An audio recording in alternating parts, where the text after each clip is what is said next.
Welcome, blood brothers and sanguine sisters, to Deeply Discussing Dexter. I'm Dale Maxfield. I'm joined today by Aaron Caldwell. Hello. Brooke Merritt. Hi. And Zach Rowland. Hello. And today we have reached the end of Season 1. Season 1, Episode 12, Born Free of Dexter. This, of course, the season finale. One of the better episodes in my opinion, but what do you guys think? What's your impression of this episode overall? Yeah, I felt this was a rock star of an episode. I mean, it's a season finale, so it should be, and I felt like they delivered, and I felt like this is probably the one episode that I remember the most from in terms of like when I rewatched it again the second time. This current time, I was like, oh yeah, I loved this episode, especially like Dokes and the interactions between Dexter and Rudy, and yeah, this was a flippin' fun episode. Yeah, really solid. Exactly what it should have been is the first season finale. This episode was fantastic. The start, just it gets started at a fast pace and just keeps it up all the way to the end. I loved it. Yeah, the first time that I watched the show, and I was watching it as it came out in real time, so I was watching this episode, and then I had to wait, a year or whatever till season 2 started. I felt like, and I'll get into more detail about this later, but I felt like the way that this episode ended, for the most part, was a great way to end the series.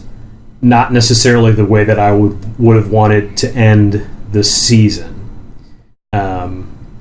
But I did think it was very strong overall, and everything comes to a head. Everything's all the stakes are as high as they can be. It does have this thing where there's this weird thing in the middle of the episode where it just sort of lollygags, because if you watch 11 and 12 back to back, you have that big cliffhanger from the last episode of Rudy basically showing himself for who he is to Deb, and he takes off with Deb in the boat, and then they're gone for a while, and you're watching Dexter try to figure out where they are and catch up with them and all of that, and then Rudy's just driving around, and it's like, why did they get on the boat to drive around, and what's going on? I don't get it.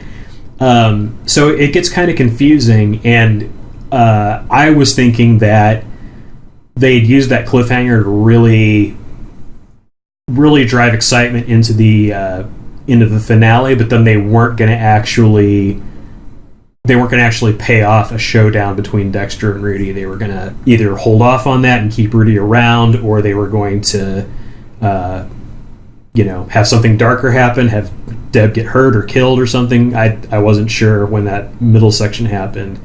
And it just seems like Dexter kind of runs around in circles for about like 15 minutes somewhere in the middle. It's just kind of treads water, and then the forward momentum kicks back in a little bit. Kind of like they had written a beginning and an end to the episode and then forgot what to do with the middle. So we're just going to have him drive around a little bit. Yeah, we'll just have him drive, and then Dexter's going to run around in circles. That'll work.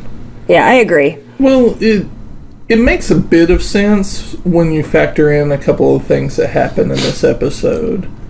I'll go into more detail about that later. But the switching from the boat to the car does make sense.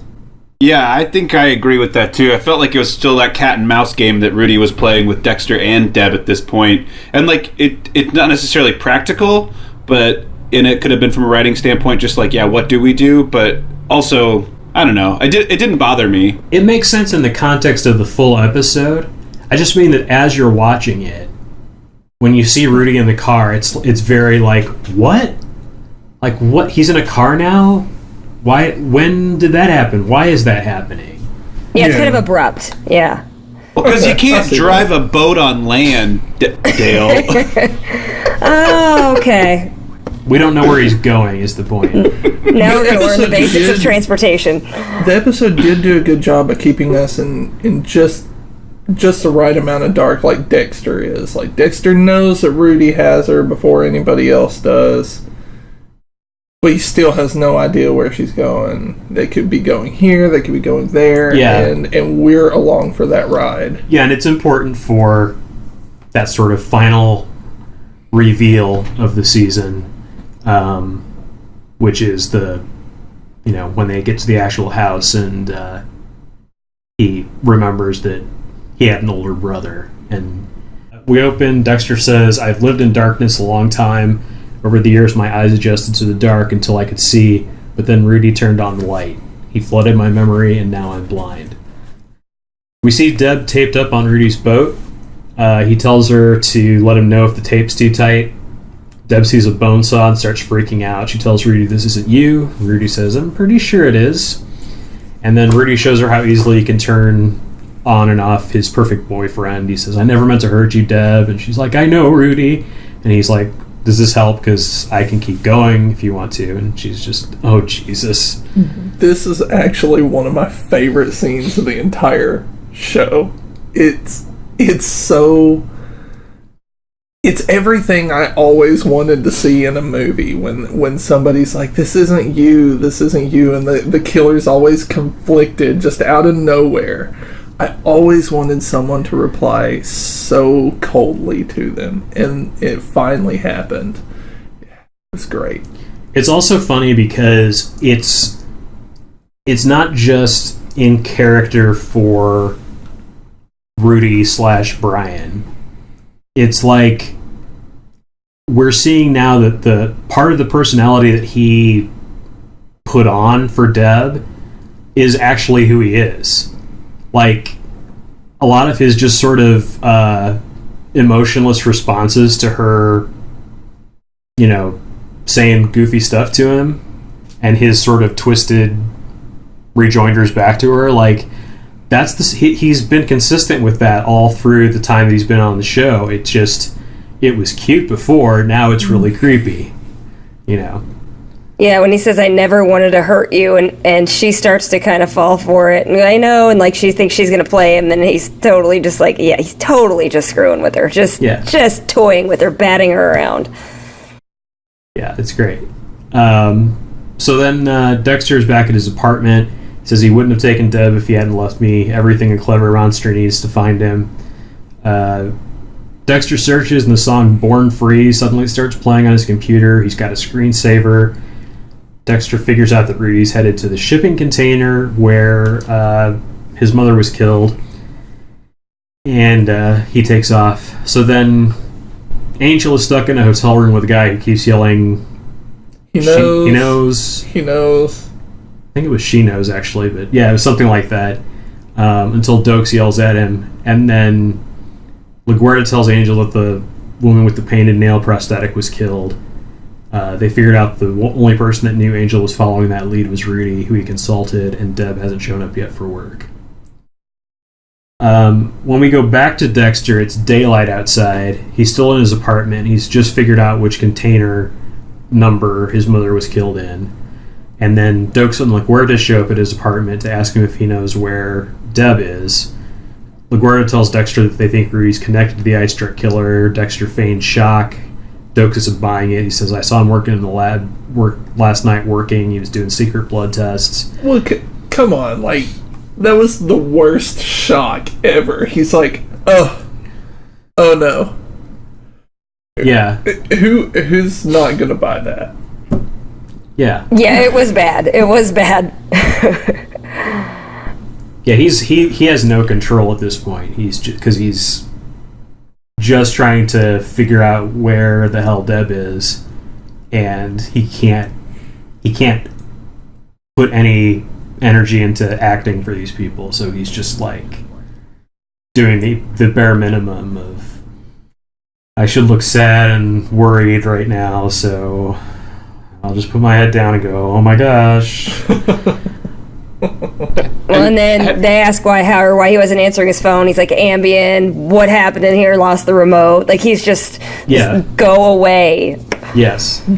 Yeah, but good on Miami Metro for doing some real quality police work, finally. Some good detective work. I feel like it's about time that they actually got it together and figured this out. Yeah, Dokes has had it right from the beginning. That Dexter's a fucking creep. Exactly. The rest of them are incompetent. Yeah, the rest of them are led by LaGuerta, and that's where things go when you're led by LaGuerta. Then they finally find out, and it's like, surprise, motherfucker. Yeah. We'll get to that. So yeah, if you follow LaGuerta, she's got a crush on Dexter, so she's never going to assume that he's a creep. You know? Yeah.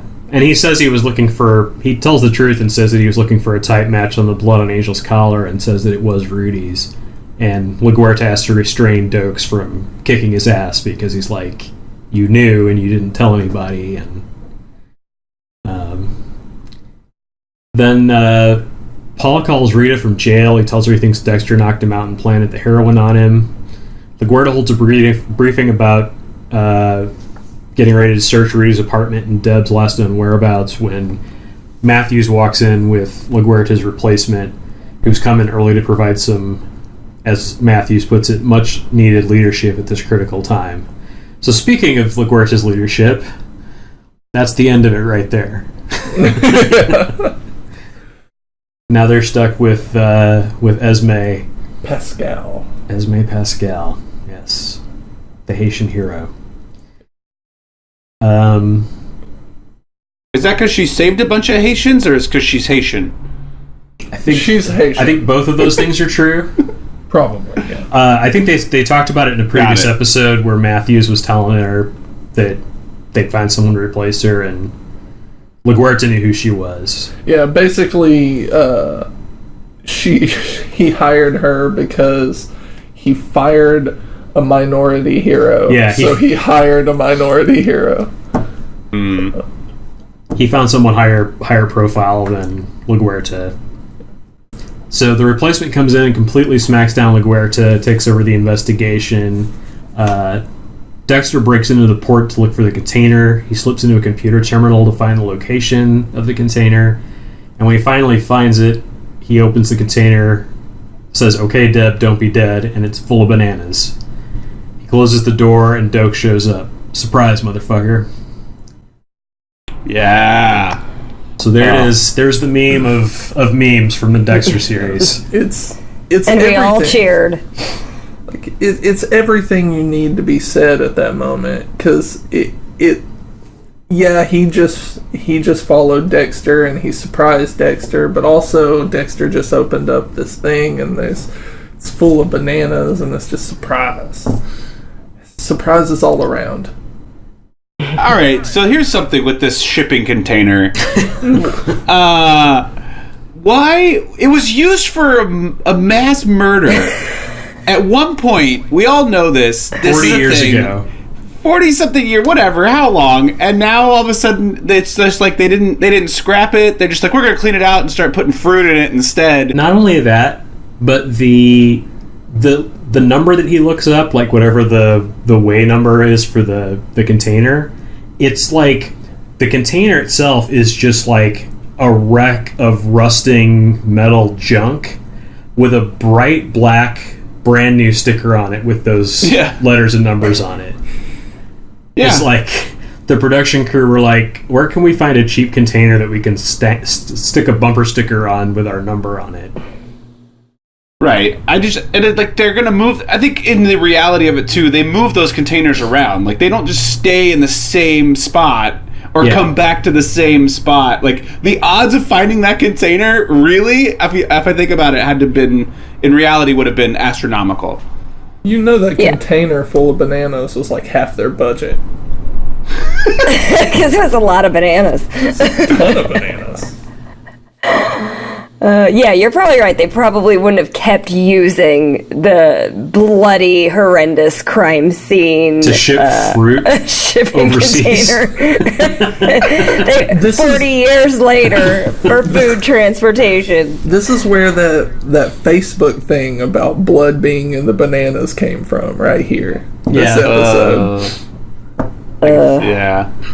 I don't know. I just maybe I would have been more satisfied, and maybe this is my only complaint necessarily with the episode is being more satisfied with him opening it up and it being like empty or something, you know, and then like sending him into a wave of flashbacks again, and then you have Dokes coming out and being like, "Surprise, motherfucker!" and then he's like brings him back to reality. And that's just me from a production standpoint or storytelling standpoint, being like, I don't know, Bananas seems a little too campy, right?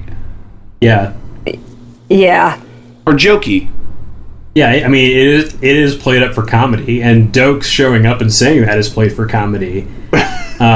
Because then he's like, what the hell are you doing out here? And Dexter says, well, I'm working a theory. And Dokes says, did you forget you work for the fucking cops, asshole? We love theories. Yeah, some great lines from Dokes in this episode. And then what does Dexter say? He's like he ordered a chair or something. He said, I ordered a chair from Thailand and it was taking a really long time. So he went out and as soon as he says that, Doke just punches him. And Dexter like immediately puts him into like a hold. And Doke says, lab geek my ass. Yeah, because Dokes was like special forces. Yeah. So he's very well trained. And for someone to take him on toe-to-toe like that, man, yeah, that's like, oof. He also has like 80 pounds of muscle on his tiny body. Like, yeah. And we've seen how he can run. So, like, peak athlete. Yeah. But, a security guard shows up and Dokes flashes his badge. Dokes doesn't arrest Dexter, but warns him that he'll find out what Dexter's hiding. And then, yeah, here we go. We cut to Rudy is driving in a Cadillac listening to Mozart. A woman could be heard screaming at him from the trunk. He pulls over with duct tape and opens the trunk, and the woman is Deb, stuffed in the trunk with a dead man. Rudy says, sorry, but you're drowning out Fred's radio. He was kind enough to lend us his wheels. So that's where I was like, well, wait, where is Rudy going? Why are they back? I don't get it. Dexter goes to Rudy's apartment to look for clues for where Deb is. He finds Rudy's freezer/kill room. Vince is playing with the adjustable tilt table and says, I can think of 101 uses for this, you know what I mean? And Dexter says, he has my sister, Vince.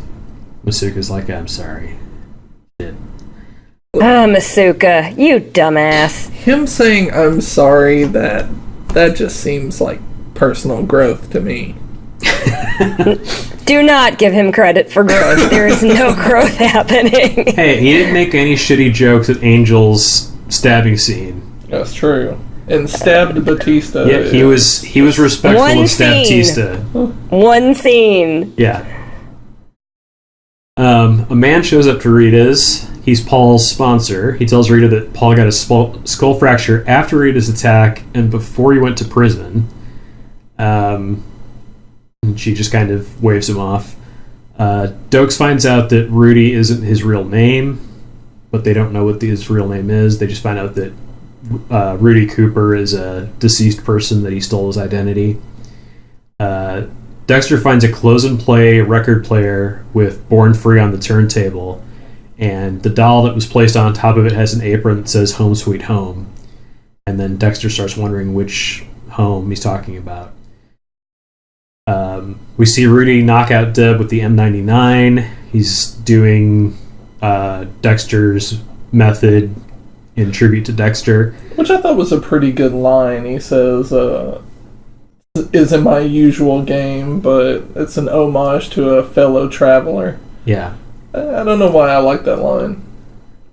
Well, and it's also like he hasn't revealed to her. I mean, it's most important that the audience doesn't know this yet, but he hasn't revealed to her that he's Dexter's real brother.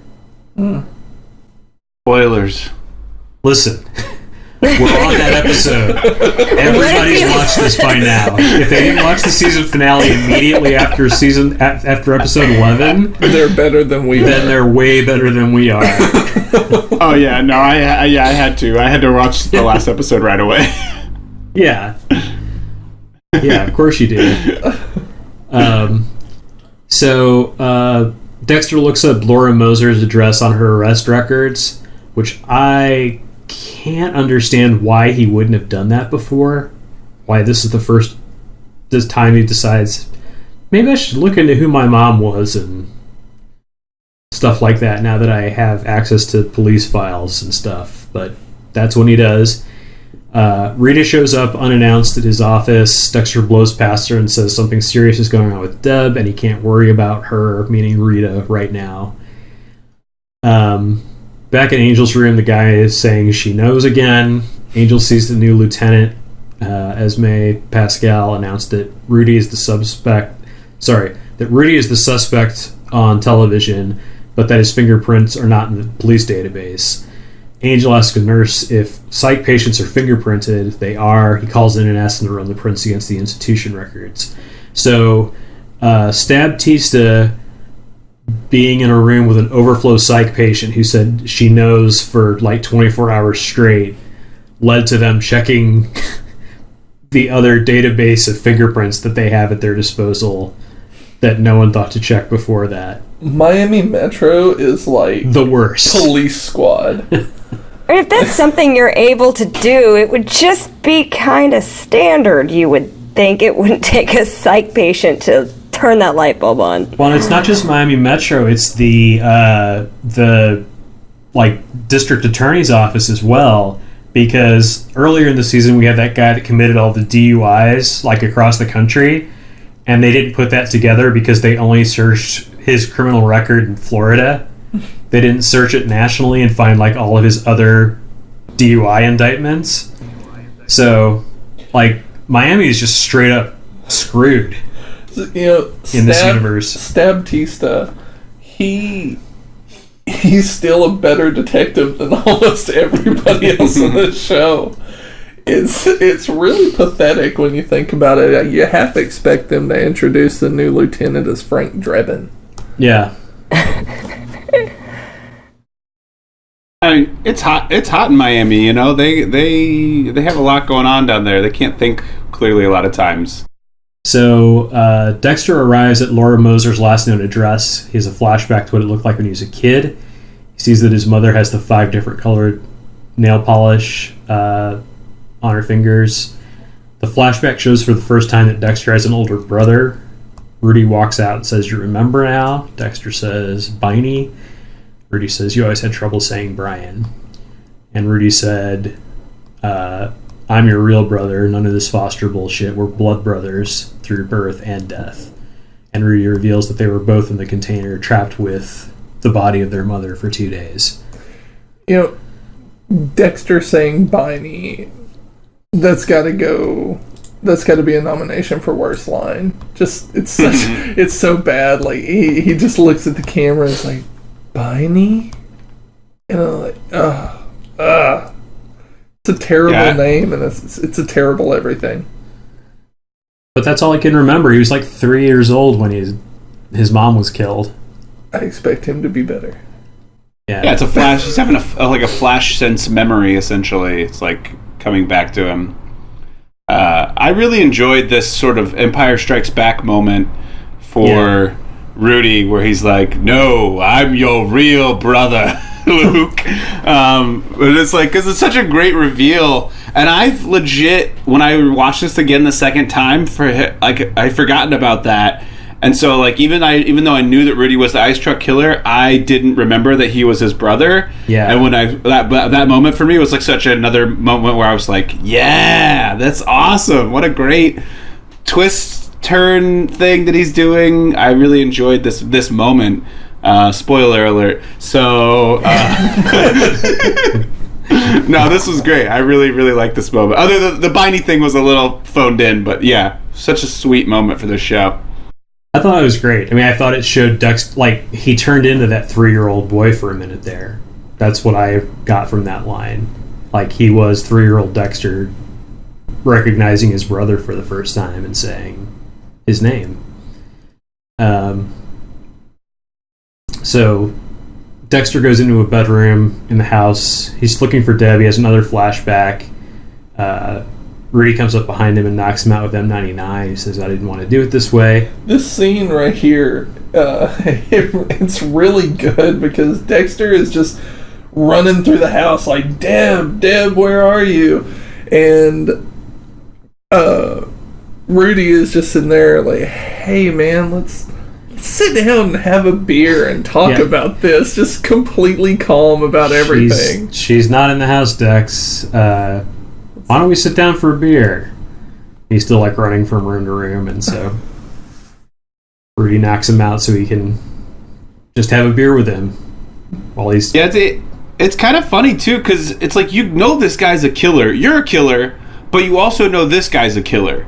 And you're just acting like it's no big deal, but like you're so concerned about Deb and finding your or I guess foster sister, half sister. What is she? Stepsister? Sister. Foster sister. That they're like you're not even concerned about the fact that you're in imminent danger. Like, yeah, you may know how to handle yourself in the situation, but also this guy kills people too. So it's kind of funny the way that he is reacting. Yeah. He probably, I think, has some kind of sense that Rudy has an end game and he's playing him somehow. So he's probably kind of stepping out of feeling threatened to thinking there's a game afoot here somehow. Or maybe he's not even thinking because he's still in that shock phase. I don't know. I think he's still in shock. I think he's still like, through everything else, it keeps cutting through to him that he's got to rescue Deb, and that gives Rudy all the control. And Dexter running through the house, it's him trying to take it back somehow. And also the flashbacks acknowledging Dexter's presence. Like when he bursts into the room and sees himself playing, and then all of a sudden his flashback self is like, look out. Yeah. Well, they wave to each other or something, and then he's like, look out, and they put the M99 into him. So, Angel shows up at Miami Metro. He's gotten Brian Moser's name and identity all by himself by calling in and telling him to look in the psych ward database. He finds out that Brian Moser was committed for APD and was released at 21. The new lieutenant shows up with a lead on Deb's phone. She wants to coordinate a search with the Coast Guard. LaGuardia talks to her in private and says, searching the water is not going to work out very well, but she says that she has orders from Captain Matthews to give LaGuardia shit, but she's going to secretly be nice to her. So that's an interesting dynamic that you see kind of start up. Like right as they introduce this kind of antagonist for LaGuardia, they're like, nah, not really. And this kind of explains, or at least starts to explain the switch to the car. He basically took the boat out 20, 30 miles and then dropped the phone in the water. So the last known signal is they're 30 miles offshore. Yeah. So, and then comes back on shore, jumps in a car, and goes to their final location. Right. So that only Dexter can find him, not the Coast Guard and the police. Yeah. Dexter wakes up. Rudy is having a beer with him. Dexter is like groggy and tied up. Rudy says that Harry thought Dexter was young enough to fix, but that Rudy was too old and needed to be institutionalized. He says, Mom always told me to look out for you. Imagine how I felt when I tracked you down and found out you were exactly like me. Dexter says, I don't have to imagine. Rudy frees him and tells him that he can be his real, genuine self. With Rudy, he hands Dexter a knife and he says, I think we're ready for Deborah. They find Deborah set up in a kill room similar to Dexter's style. Dexter's conflicted. She's like, she's my... Rudy finishes his sentence, fake sister. Rudy says, who am I? Dexter says, a killer without reason or regret. Free. You don't have a code. Harry did. He can't keep sitting on your shoulder like Jiminy fucking Cricket. Dexter can't do it. He says he's very fond of Deb. That's like as far as he'll go. But he doesn't want to stab her. And, I think this is... sorry. I was just going to jump in and say that this is also another great scene for this show because of what they're talking about, but also just the way that they're interacting with one another and seeing Rudy act this way, this like, his true self or whatever. But like the writing, I think, was really great, and it's very enticing, and it really draws you in And I was like, oh, this is going to be a great. I was like, I kind of didn't really remember what happened next, so I was like, oh, this is going to be a great way to like see these two guys go at it. These two brothers who are killers who sort of have the same vision but in different capacities. Yeah.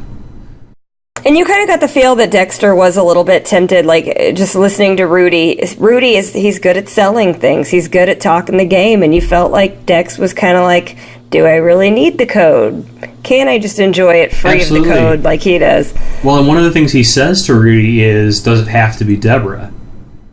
Because, you know, honestly, if it were pretty much anybody else on that table, he'd probably go along with it. But Rudy picked the one person that Dexter won't kill. Mm-hmm. Yeah, and it's funny too because he like doesn't necessarily connect with her a lot.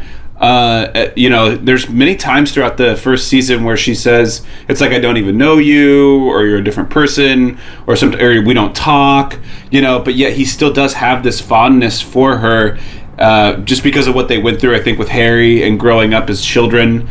And like just having that connection alone was enough for him to feel something, which he says he doesn't do. He doesn't have feelings, you know? Yeah, I think his line earlier in the season was, Deb's the person that I would love if I could love some people. He says if I could have feelings for somebody, he'd be dead. Yeah. And he really does. He just doesn't know that he does. He can't quite articulate it, and then he does articulate it in what sounds like a really weak way, but for him to say that he's fond of Deb is a huge statement. For someone that, I mean, fond is a pretty strong emotion for Deb to feel towards someone. Yeah, he doesn't even. Dexter doesn't even feel that way really for Rita, even though we know he does have some compassion for Rita in what he does for Rita. You know, he went out of his way to help her with the Paul situation. He didn't have to. He didn't have to stay there and deal with any of that, but he did. So this is like this evolution of Dexter throughout this first season. That we start with one Dexter and we end with another. Yeah, and you're right. I think that I said Deb's the one person that he wouldn't stab. I think Rita's in that category as well. Do you think she is at this point, though? Yeah, I do. Because earlier in the episode, Rita comes into the police station, and he basically, like, go away. I can't think about you right now. He's just not tuned into anything, and he knows he can't put on a face and fool Rita into thinking that nothing's wrong when he's got to go and figure out where Deb is before Rudy kills her, basically. Mm-hmm. I don't think that was a slight against Rita, and it certainly by the end of the episode it's obvious that it wasn't a slight against her. It was he was stressed out and overwhelmed and just couldn't stop and explain it to Rita at that moment. So well, and also in interactions with Rita, he has to be so focused on what he's doing, what he's saying, what his face is showing, and at that point, he couldn't fake anything. Right, and therefore, if he can't fake it, he can't even talk to her, because he can't focus enough to fake it.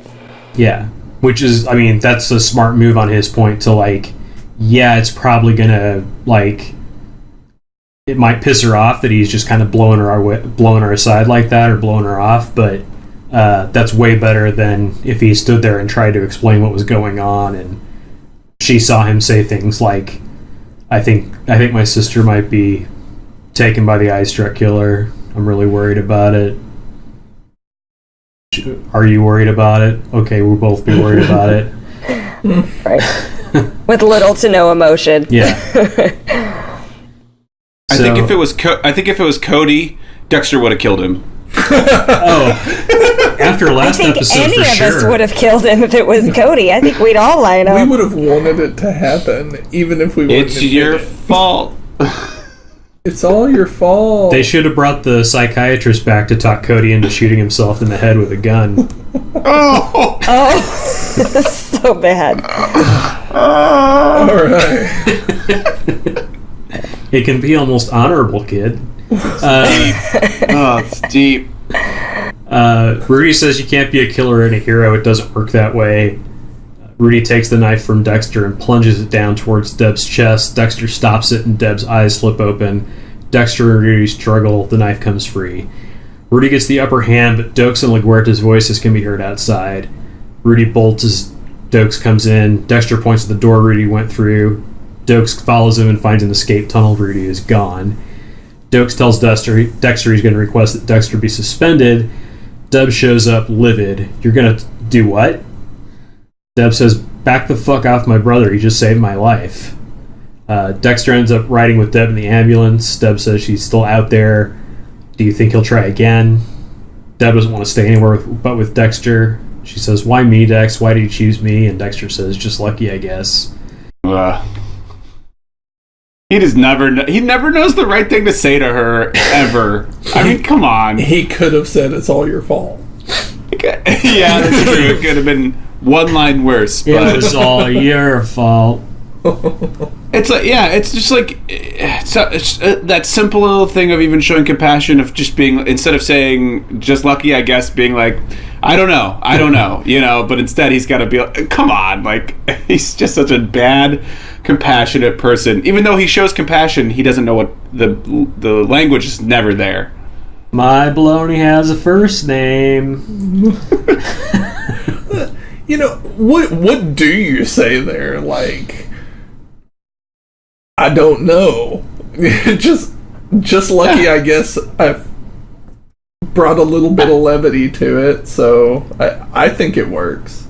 And she breaks down after that line and hugs him and says, work. Yeah, says, thank you, Dad would be so proud.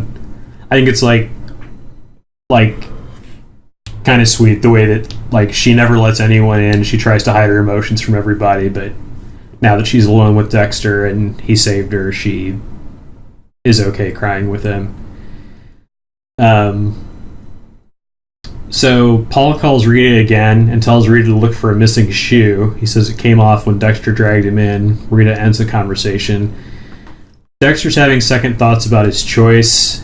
Harry kept Brian's existence from him. Dexter decides to... Deb wants to go back to Dexter's place, and the doctor says it's up to you. She can stay in the hospital or she can come home with you. And we cut to a shot of him kind of stroking her hair at his apartment in bed. The camera shows the room from the outside, and then we see Rudy pick the lock and walk into Dexter's apartment. Dexter's asleep on the couch. Rudy stands over Dexter and then heads for the bedroom. He stabs into Deb's back, but nothing happens. He pulls back the covers and finds a mannequin doll and parts and a wig under the blankets. Dexter had Deb stay in the hospital after all. Dexter gets a garrote around Rudy's neck. Says, I stopped by your prosthetics lab on the way home from the hospital. Your work is so good you fooled yourself. Sweet dreams, Biney. Yeah, now he's just mocking him. Yeah. Which is good. That was another great little twist there. That the audience thinks it's Deb, you know. That's like Aaron was saying, how we're just a little in the dark. Even at this point now, we've changed sides. And we're not with Dexter because Dexter's finally one step ahead of Rudy. Right. And now we're one step in the dark with Rudy on a totally different, or Brian, on a totally different situation. Again, another great scene because it's like, oh yeah, this is a fun... Now the cat has become the mouse and the mouse has become the cat. I'm doing a lot of cat and mouse analogies this season. We got lots of animals on the brain for some reason. Well, another flip in the show is when Rudy knocks out Dexter, he uses a needle, just like Dexter does. And now when Dexter is knocking out Rudy, he doesn't use a needle. He uses a garrote to choke him out, just like Rudy would choke somebody out. Mm-hmm. So they've kind of an homage to each other. Yeah. Well, they're very impressed with each other, which is so funny. It's just been this dance from the beginning where they just envy each other's abilities to kill the way they kill. It's just crazy. But yeah, I like the little homage they do to each other with each of their kills. Yeah. I think it's a thin line to walk where you are showing the show is from Dexter's point of view, and they have to be really careful about doing things that Dexter knows about that we don't know about, They have to be really careful not to make that kind of stuff go on for too long or to be cheap. Like, Dexter can't just figure something out because of something that he did off screen. So I think this is about as far as they could push it, but I still did like the twist of it's not really Deb. In fact, it's the prosthetic Deb that he made in his lab. Yeah, because didn't he say in one of the episodes, he's like, I want to mold you or make you or whatever? Yeah. He said he wanted to give someone her legs. Mm-hmm. And Deb made the point that it was like putting his mother back together, which is something that Rudy talked about before, was that he wanted the parts to put his mother back together. Ah, but it wasn't from the car wreck, it was actually from the disembodiment of the mother. Ha-ha! Fun. And those are things that don't really register until the second time you watch the series. It all comes together. Well, it sort of comes together, right? Because he has to put the pieces and then glue. Yeah. She's got a lot of disconnected joints and stuff there. Yeah. So Rudy wakes up in his own freezer kill room. Dexter says, you weren't supposed to wake up. He says, you need to be put down. Rudy says, for your code. Dexter says, for the safety of my sister. He says, she's not your real sister. She's a stranger to you, and she'll always be one. I tried to help you by killing her. Dexter says, I know that. You should know this isn't easy for me. And that's the most, I think, that Michael C. Hall looks like David from 6 Feet Under, is that line. Because he actually has an emotion, and he actually has kind of a teenager temper tantrum kind of feel to it when he delivers that line. This entire scene made me think of David from 6 Feet Under, especially how he's caught off guard by Rudy waking up and offers to put him back to sleep, and he's like, I don't make this offer to anybody. But how uneasy he is in saying it, you can tell there's inner turmoil, and it's the best Michael C. Hall's been all year, and that's saying a lot because he's so amazing episode to episode. Yeah. So Dexter says, you're the only one I've ever wanted to set free. Brian says, you're the one that needs setting free, little brother. Your life is a lie. His next line is cut short as Dexter slits his throat. Dexter says, I'm sorry, I can't hear anymore. You're right. He tilts the bed up so that blood drains out from Brian's body. And he kind of collapses into the corner, and it's... Well, he's got the control for the bed or whatever that thing is that tilts up and down, that Masuka was playing with in the last scene that we saw this with. Don't bring him into this. He's back in the corner playing with that, and so that cuts to Masuka and LaGuerta finding him dead in an apparent suicide. And Masuka says, I don't really care why he killed himself. I'm just glad he did. Dexter returns to Rita. She now knows what happened to Deb. She asks if Dexter is all right. He says yes. Then he says no. He says, I've been thinking a lot lately. I could use more time with you and the kids. Rita says, next time you could just let me know what's going on. Dexter says, I can be better about that. Rita says, who knows, you might find out I can handle the truth. Dexter internally says, I wish that was the case. Dexter says, the reality is there's no one left alive who can handle my truth. He notices that Dokes is parked down the street at Rita's watching him. Dokes makes the I'm watching you sign. He has this really terrible line about my monster danced with his demon, and the fiddler's tune is far from over. So hokey. Yeah. Well, and I also want to point something out. So Dokes is sitting there watching him at Rita's, but who the hell was watching Rudy Bryan's house while he was on the run? So Dexter somehow managed to get him back into his own kill room. Nobody's watching the house while the guy's missing? I just want to point that I out. believe we've already discussed Miami Metro and their top-notch work. I mean, they've done a lot of things wrong, but you're just not even going to watch the guy's house while he's on the run. Well, okay. Miami Metro. Miami is the worst. Like, look at the hospital. Rudy went there and worked at a hospital as a expert when he's a crazy person that broke out of an insane asylum. So, what's going on in Miami? Well, and also, when Angel ripped his IV out, there was no blood or anything, so they must have missed a vein entirely. Like, there's a whole lot of problems with the hospital, too. It's a valid point, yeah. Baptiste is all out of blood. He's a vampire now. That's true. Apparently. If I were to rewrite the show, which I won't, but if I were, I would have Masuka in Rudy's ice killing room playing with stuff when Dexter showed up with Rudy, and he'd just been like, "I'm using it," and Dexter being like, "Get out of here!" Yeah. I mean, this is just my fantasy Dexter, but you know. Well, it's so Dexter makes a point of not being there at that crime scene because he created that crime scene and he left the door open and he let the neighbor find Rudy's body and call in to the police. So. It's Masuka and LaGuerta who are in that scene alone. Dexter's back with Rita at this point, which I think he's been up for like 4 days straight now in the show's time. So I'm sure everybody that was trying to rescue Deb is off at this point.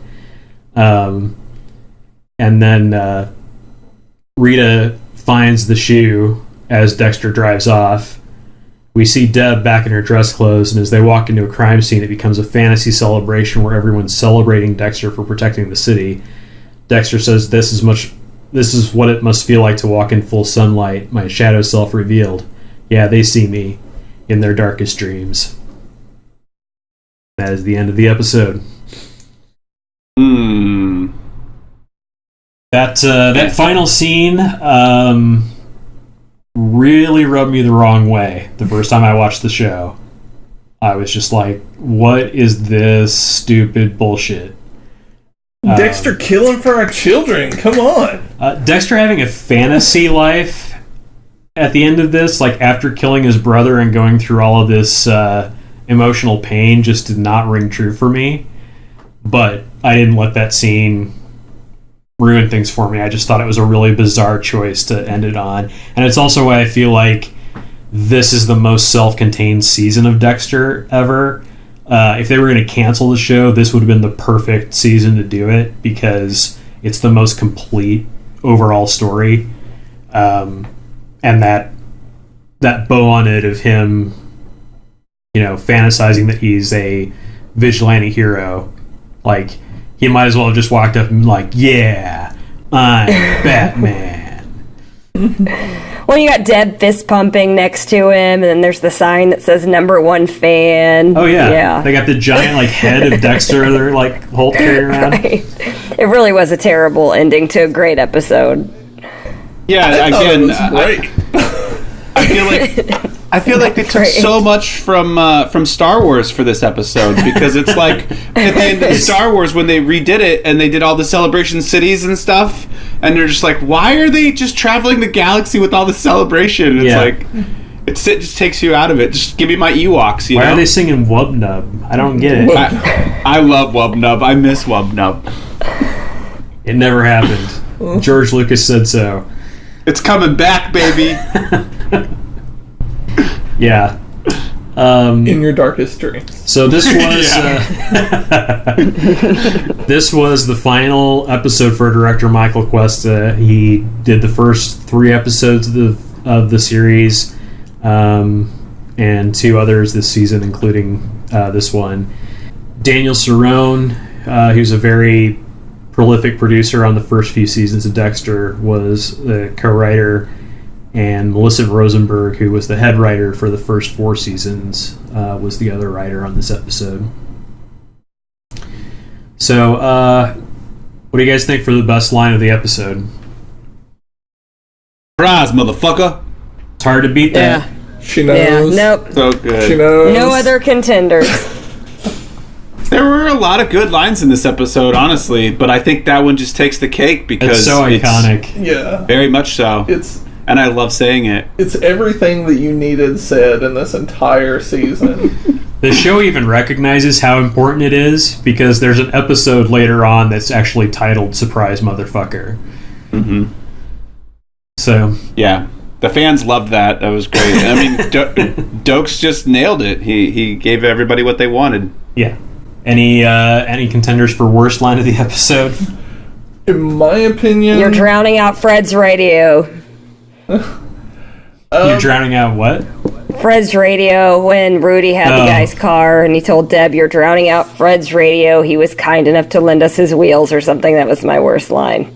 Yeah. I hated the line where he was talking about my monster danced with his demon and the fiddler's tune is far from over. I'm just like, this is the worst line. This is like, have you ever danced with the devil in the pale moonlight? Just like die in a fire. Are you like flirting with Dokes now? Like, what are you talking about? Yeah. My devil danced with his demon and we hooked up. We put our D's together and made a party. It sounded like something Masuka would say. Yeah. I had a Masuka line, but I cannot for the life of me remember where exactly he said it. But he said something like, "It's retarded. He's dead." Oh, yeah. After they found out Rudy Bryan died, yeah. Somebody was like, "It's smart," and he's like, "No, it's not. It's stupid." Oh, it's retarded. He's dead. He's dead. Yeah. They're making the point that he was smart to kill himself before being caught by the police, and Masuka's like, "No." Right. I mean, look at him. He's dead. I think just anytime anyone says that's retarded or it's retarded, I'm just like, no, stop. Yeah. It's 2018. Well, yeah. No, it was 2006.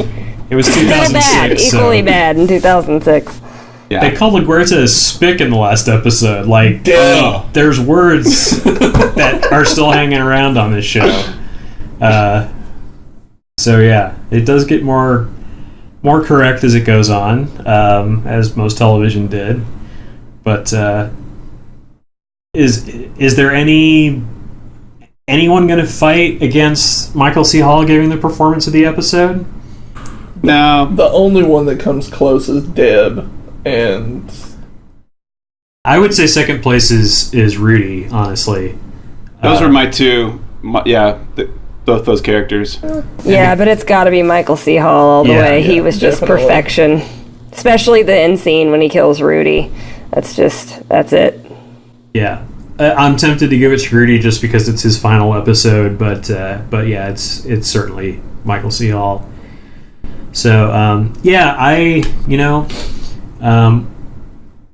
we'll get into the season 1 review here in a minute, but yeah, I watched this and I thought, I wasn't happy with them killing Rudy off this early.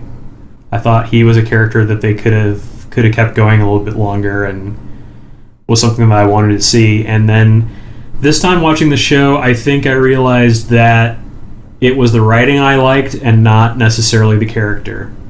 I think that Rudy was really well written. I don't know that the performance was the thing that really hooked me with him. I think it was more the writing and the twists and the fact that he was sort of Dexter's equal, Dexter's brother, that made it feel like a bigger deal. And the fact that we only get to know that they're brothers for like 15 minutes before they kill the character off I thought was a shame the first time I saw it, but I don't have that problem with it anymore. I'm more disappointed now than I was when I first watched it, because when I first watched it, it was fresh after reading the books, and I was so excited about the eventual reveal of the ice truck killer. And then the show went a completely different way with it, and I was so disappointed. I was fine when they killed off Rudy. Now I'm like, man, where could they have gone from here? Yeah. if they hadn't killed him. Well, we'll talk about that and a lot more in the review. Yeah, because I'm rewriting Dexter, so just give me some ideas, and I'm going to rewrite it in. We'll put Rudy in there somewhere. Okay. Dexter the reboot. Well, don't go away. We will be right back with our season 1 review, and then we will wrap up this episode. This is Deeply Discussing Dexter.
Welcome back. That was the song Astor's Birthday Party.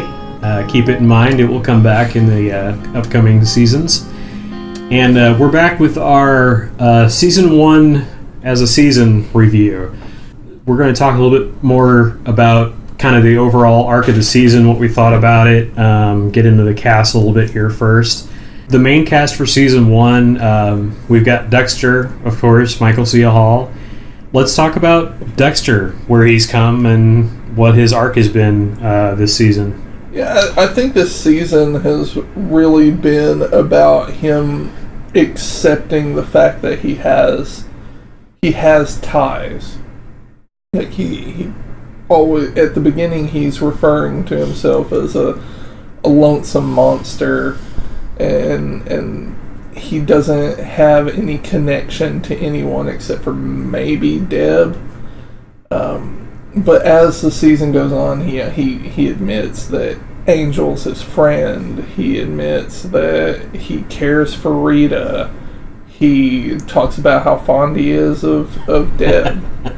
So that was my take on the season for his arc.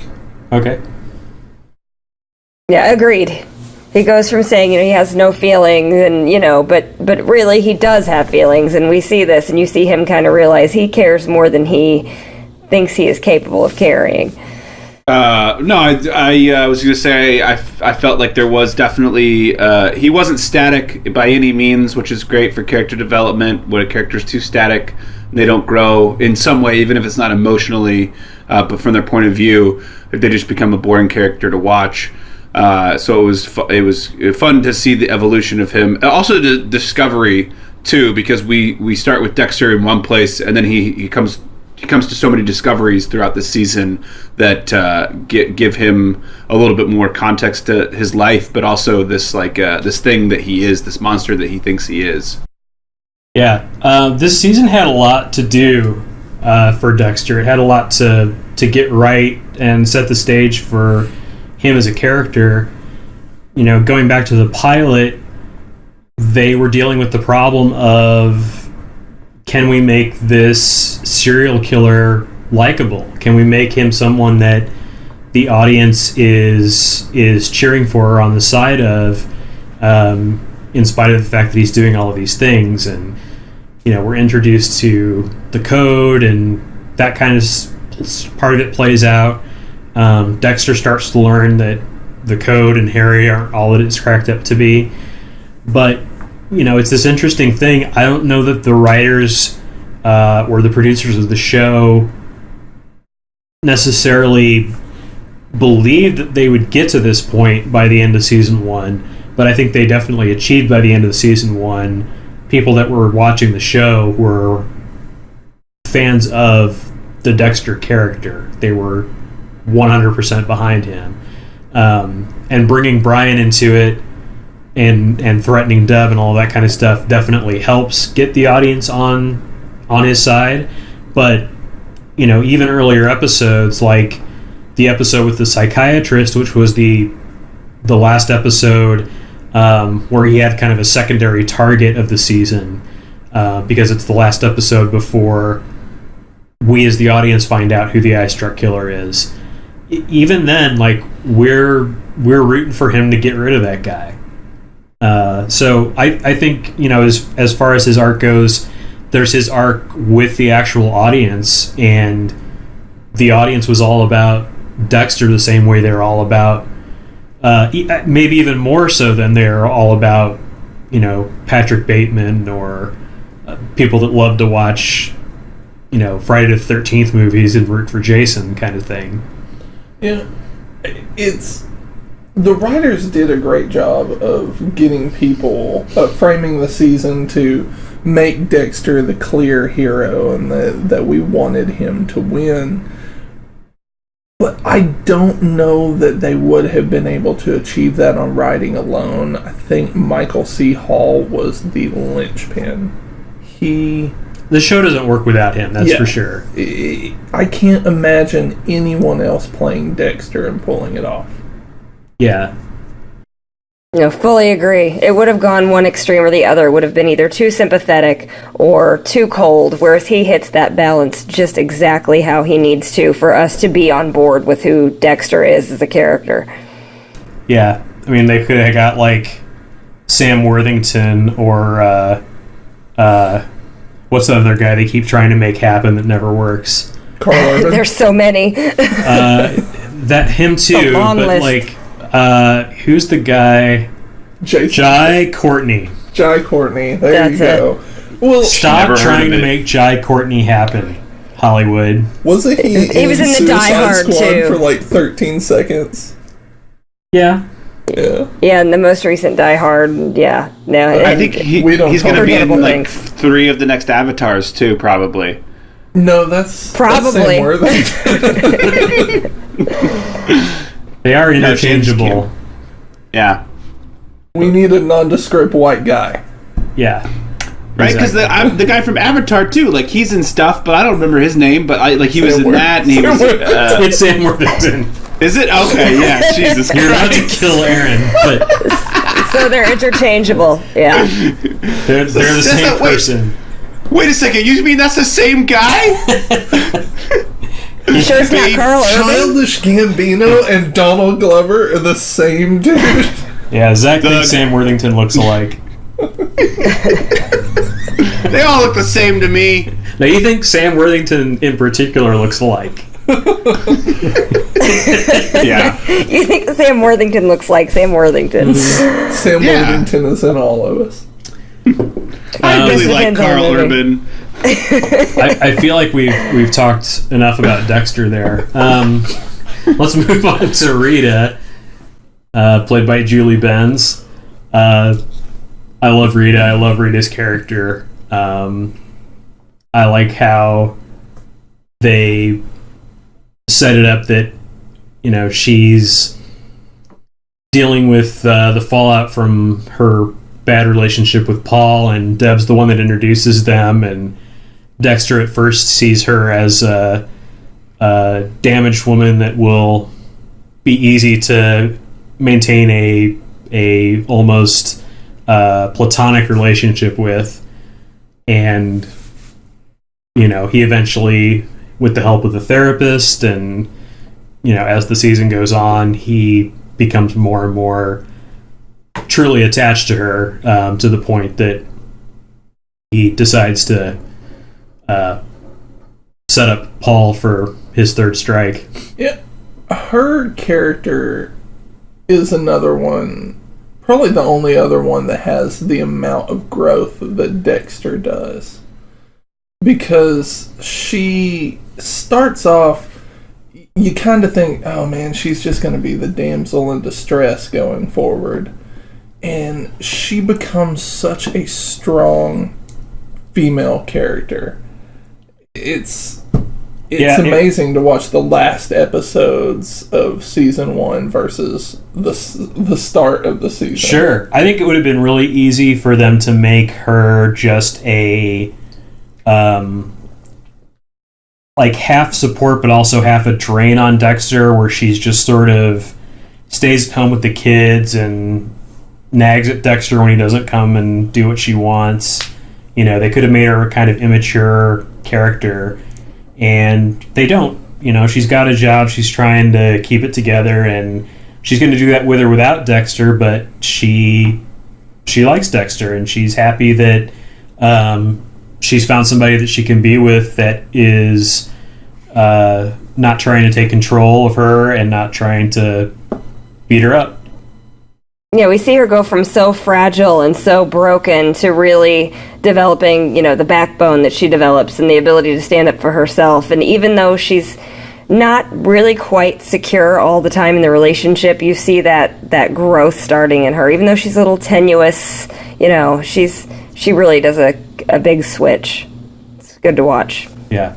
Yeah, the moments that she has both with Dexter and with her own personal life seem very watchable and real. You know, they don't feel like they're a lot of some TV relationships that you see sometimes with a main character and a non-focused partner. It seems like she's got a point, she's got a purpose there, and I was happy to see her utilized the way that she was throughout the season. Definitely. That brings us to Deb, played by Jennifer Carpenter. I think, you know, Deb definitely has an arc in this season. A lot of the fallout of these last couple episodes are going to play out in season 2. So, you know, this leaves a mark on her. This changes her character a bit, that she's gone through this traumatic experience with Rudy/Brian. And I would say, you know, my biggest takeaway from the season for Deb is what I think is Jennifer Carpenter really finding this character.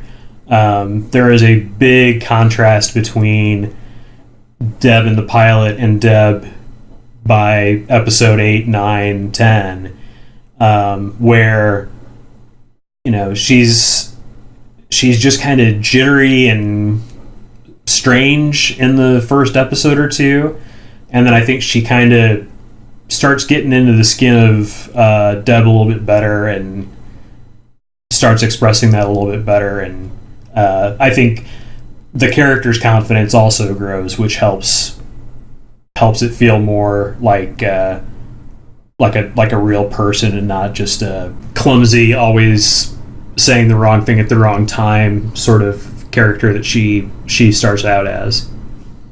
Yeah, I think that Jennifer Carpenter's portrayal of Deb grows in terms of the fact that the actor grows with the more you see. Like, obviously, you know, it's shot way ahead of time and then they edit it and then it doesn't make it to air until quite some time, but you can still see through the progression of the season. I feel like Jennifer she just gets better as an actress, and that's good for her, obviously, because we want to see that change, but also for the character too, because like you said, Dale, she goes from, you know, kind of being that jittery, weird, saying the wrong thing character to much more confident, to now we're going to see, like you said, into the spillover into season 2, a different Deb, which you can only build if you're a really seasoned actor or actress and you've really encapsulated the character the way that she has been able to. Yeah, and I don't think that, I mean, it would surprise me to see Jennifer Carpenter in something that she gets as much time with and that she does as well with ever again in the future, right? And she's not going to have this big of a part to live out, you know, seasons after season on a Showtime series like this. Yeah, has she really done much outside of this since that? I know she did The Exorcism of Emily Rose and then did Dexter, but I don't recall really seeing her in anything since. I think she probably was so right for this role that I don't know if that counts as that's not a positive. It's like saying she was in rehab for a month and right. Yeah. She was in Quarantine also. That's right. And I think that was when she was still filming Dexter, wasn't it? Right around the same time, though. Yeah, yes, but really nothing that I know of since then. She was just so Deb. I don't know that she really ever was able to break out of it. But I'm looking forward to seeing the next season, since, as I've said before, I remember basically nothing about the show, even though I watched it all the time. I'm curious to see where we really grow with season 2 with her after the Rudy/Brian incident. You know, Deb's character arc at the start of the season, I hated it so much. Like, her trying to become a detective was such... I was just like, get it off the screen. This is terrible. And in those first few episodes, I felt like she was kind of a footnote. She was just in the background, and there she was. I didn't feel like her story really took off until Rudy came into the show. And once the interaction with Rudy started, that's when her character development really started for me. Like, she was still unsure of herself, a rookie as a detective, and then Rudy comes in, and through her interactions with him and the building of their relationship, she starts to build more confidence. And, you know, by the end of the season, she's a character that you're just like, oh, please, God, you know, don't let her get killed. You know, Dexter has to save her, right? So, yeah, her character arc at the beginning of the season was weak, in my opinion, but now I'm very eager to see where it goes in season 2. Yeah, she's got a lot more to work with now. And I looked at Jennifer Carpenter's IMDb and stuff going forward, and it looks like after Dexter she did theater stuff for a while, which Michael C. Hall has also done a lot of theater, and then she was in one pilot that didn't get picked up and one series that lasted one season called Limitless, where she was like the female lead detective character. I almost worked on that show. Yeah. Dang. Could have been my other connection. It only would have lasted for 1 year, so. Yeah, it was the year. I think it was 2015. Yep. Was it? That was one of the years I was in New York. Yeah. 22 episodes. It was a network series, but yeah, they didn't pick it up for season 2. Yeah, I heard it was a pretty bad show. So she has just kind of taken a different path. But she was so good as Deb as it went on. So, you know, she's so identified with that. Yeah, absolutely. That brings us to Dokes, played by Eric King. Are any of you watching this on DVD or Blu-ray, or are you all Netflix people? I have it on DVD. Okay. Netflix. Netflix. Okay. Yeah, the only reason I ask is it's buried, like they don't even really tell you it's there, but episode 6 of season 1 has a cast commentary that is Julie Benz, Jennifer Carpenter, Eric King, and Lauren Velez, and maybe David Zayas. I know Michael C. Hall's not on it. And it's pretty funny, like, listening to Eric King tell stories about, like, getting into the mind of Dokes and figuring out that character and trying not to be like a parody, over-the-top Samuel L. Jackson type character, but ends up kind of being anyway. Over the top Samuel L. Jackson character. I think he's great. I would love a nonstop GIF of him running. That's still one of my favorite things that happened this season. Him just running down the road. Best scene of the whole season. Yeah. Well, it happens twice, right? So he runs away from that like lynch mob or whatever that he's in, that's going after the killer of his, like, mistress or whatever. And then there's the other time is when he just like randomly gets out of the car and shoots that dude underneath the bridge. He goes running after him then too, and he's just trucking along. I don't know what else to really say about him. He just kind of yells things and runs. But he's such an endearing character that you watch an entire episode and you're like, man, when's Doak's going to say something? Yeah. They talk about in the commentary that it's starting to push... It's starting to push believability that Doakes hasn't like figured Dexter out yet, and that really comes to a head. We see that the beginnings of that being over at the tail end of the episode when Doakes is parked down the street from Dexter and watching him, which that's a setup for stuff that happens next season. Yeah, I think he fits a great trope for this type of show, for this genre, and he does a really good job of filling that role. And I mean, he gives you some great lines, and whether they're funny or they're serious or whatever they are, I mean, he delivers every time. Well, and as Dexter says, like, why in a entire building full of police is Doakes the only one that is creeped out by me? Mm-hmm.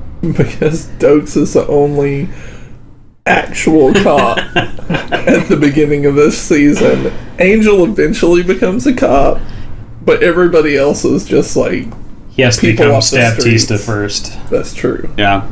Well, yeah, it's based upon a little bit of his backstory with him being a special ops guy, and like they're highly tuned. They're real perceptive to that kind of stuff. So...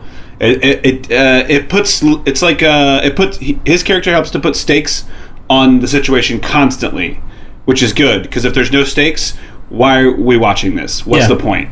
There's always got to be some stakes, and at least he brings a little bit of stakes no matter what. Yeah, absolutely. Dexter can't just float by him. And then on the other hand, there's LaGuerta, played by Lauren Velez, who I think has a really weak start to the season, and I've been debating this all season long, whether I'm going to talk about why I think she's the way she is at the beginning of the season versus the end. So I'm just going to come out and say it. I think that they had not decided if they were going to go the way that the book goes with LaGuerta. In the book, she is a dangerously incompetent leader that like sexually assaults Dexter in her office, and is killed. That's the big spoiler. Yeah, she's killed by the end of the book. It's one of the climactic things that happens. Is she ends up dying. It's sort of like what Angel getting stabbed does in the show. Where you see somebody in danger here, but they don't actually remove the character. So LaGuerta is, I think, in the book, not meant to be a very sympathetic character. I think she's meant to be this sort of... She thinks she's better than she is. But I think in the show, they decided that they liked the dynamic of her being there, and they kept her in. And I know... they all liked working with Lauren Velez quite a bit, and so... Well, I mean, Lauren Velez had 10 years of playing a cop on television in Homicide: Life on the Streets. Yeah. So she was ready to go for this role. I thought she did a great job. At the beginning of the season, I really thought they were going to go the route of the book, because the first part of the season is pretty note for note the book, and she's so like creepy in her actions, especially when it comes to Dex with the winks and the subtle touches, and you're just like, oh my god, what is happening? That's what I mean. Like, I think they meant to make this really strong negative impression of her from the start, so that when she's the incompetent leader who gets herself murdered, that it's something of a, we kind of saw that coming from the audience, rather than somebody that we care about that's getting killed at that point. But it makes more sense in the book to, kill characters off. You've got a lot more time to spend, and it's easier to build up new people, and they end up keeping LaGuerta on past season 1, so. Well, and that kind of makes sense when you put it in those terms, because you do see the midway point in the season where all of a sudden they're trying to do something to make her seem sympathetic, with the trafficking episode where out of nowhere suddenly we're seeing this humanity that we didn't see before. It was just so sudden and such a twist that it didn't really make sense, but that's kind of, you can tell it's kind of the turning point where they were like, I guess we'll keep her. Yeah, it's like if they initially, when they were writing, did they write out the whole season, or did they write some episodes and then continue to write as they filmed? Which it seems like they might have done that, because if they were to write out the whole season, you can obviously go back in and do rewrites even on the day. But at the same time, it does seem like you're right, Dale. It's like they started off with and Aaron too, following the book version of her, and then like in the middle of it they were like, this is actually a pretty good character, she's got some good acting chops, let's keep her in here, let's rewrite a little bit as we're going and see where we can take her in this route, because she's giving us something more so than what the character in the book is giving us. Which you can't rewrite that. You can't rewrite that. But you can rewrite that book, because I'm rewriting Dexter right now. So that's on Zach's other podcast, Rewriting Dexter. Yes. Really rewriting Dexter. Yeah, you can find it on my Zanga page. Nice. I think they started the show very close to the book, and then they kind of went their own direction. I know that the book writer did not know what the plot of the stories were going to be until the show aired. So they must have had just the rights to the first book and the characters to do what they wanted with it. And so there were some things that he was let down by, but like there was other stuff, like the reveal of Rudy he thought was really awesome. And well, I remember reading an interview with him one time where he mentioned that the only thing he brought to the showrunner, who I think at the time was Chip Showalter, he said that don't rehash the book. It's like everybody's read the book. Your audience, anybody that tunes in for this type of show, is going to have read the source material. So just don't rehash the book. And I never went back and actually saw what he thought about the show total. But I wonder if he had that conversation with them after they got to a certain point, because it really is like the first 4 or 5 episodes, note for note, and then it just completely changes. I think they kept his characters, and so they had to establish his characters the same way, and they're well established in the book.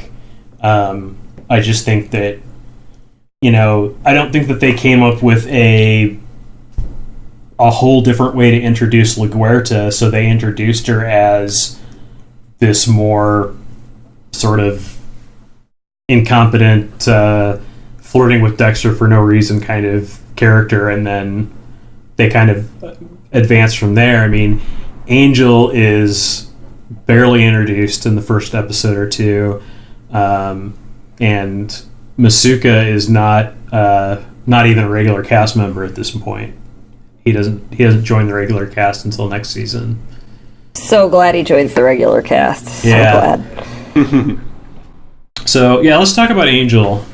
He, is one of the ones that started out like he's not wearing this angel clothes in the first episode, and when they get picked up for series, then they, give David Zayas a wardrobe budget, and he spends it all on like bowling shirts and hats.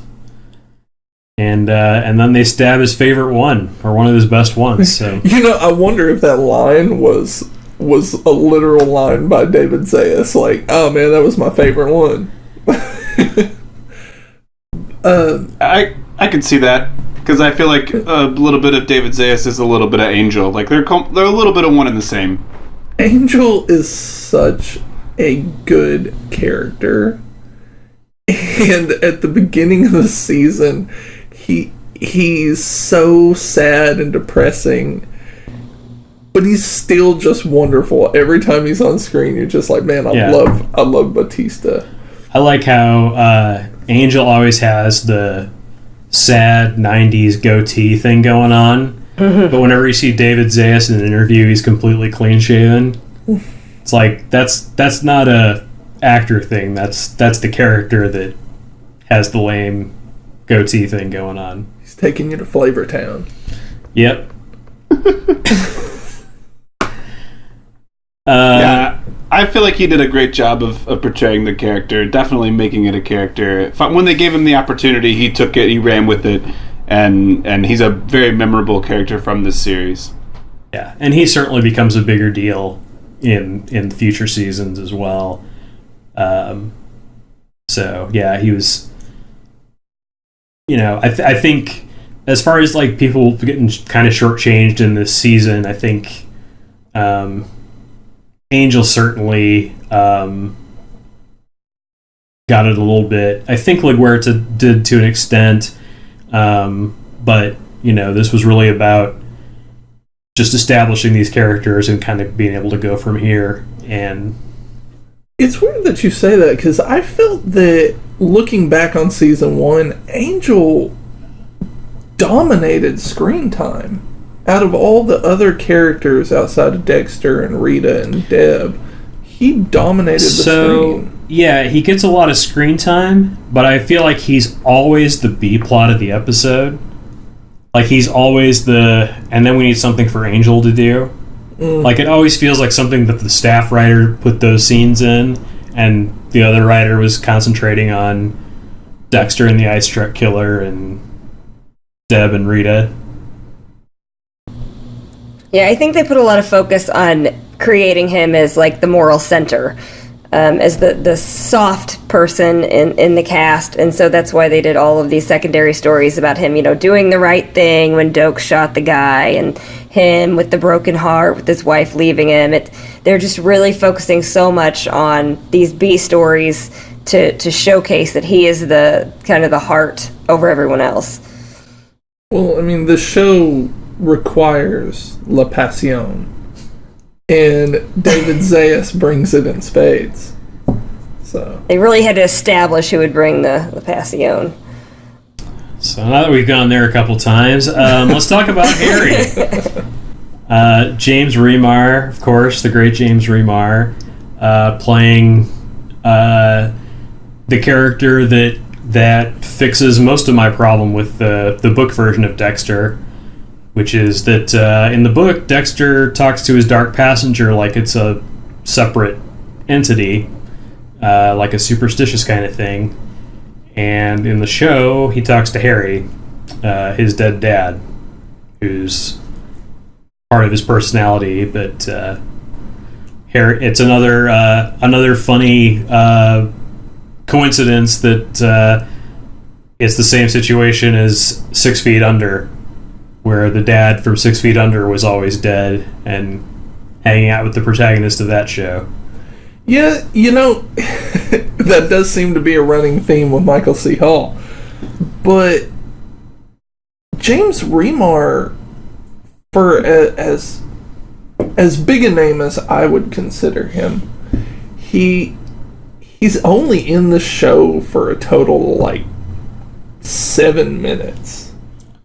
Yeah, it's a pretty small... I mean, it's a smallish role in the main plot, but he is in a lot of flashback stuff that happens in the first season. Yeah. He's a very important character, so...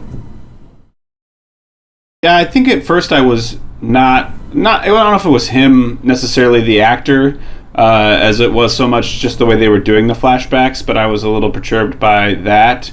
And then as it went on, especially when we got to, I think it's like episode 4 or whatnot, where we see him sick, or in these other like family flashbacks with interacting with the whole family and not just Dexter. I let it sink in a little bit more. But again, I think that was not a James Remar thing. I think that was a director thing or a showrunner thing.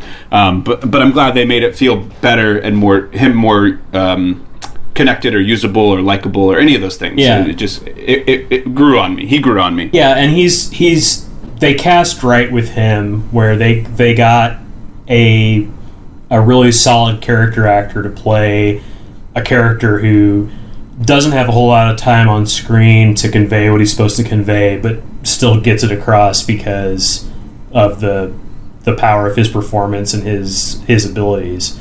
I think the same can be said for Jeff Pearson's Captain Matthews, who's just note perfect all the way through the season. Mm-hmm. Yeah. But James Remar does have the distinction of being in the worst movie that I've ever seen in a theater, which is the movie Persecuted. If you go to YouTube and search Dale Maxfield Persecuted and watch the video for that, you will see me at my lowest. It's just like 15 minutes of him being pissed off about everything. It's wonderful. Well, the first 30 seconds are me staring into the camera, and then I sigh. And then I start the review. That was a torturous... Persecuted is the right name for that movie, because that is the feeling that you get. I don't even remember that ever being a movie. It was one of those things where nothing came out that week, so that's what we saw. James Remar picked it up, bought every copy, burnt them all. I would have done the same thing. And he's the whole movie. He's in pretty much every shot of the movie, so... Because nothing happens. It's just him... he has no arc. He tells you what he's going to do at the beginning of the movie, and then he just, complains about it for the rest of the movie. But, we don't need to rediscover Persecuted right now. Jeff Pearson as Captain Matthews. Your thoughts on that, Dale?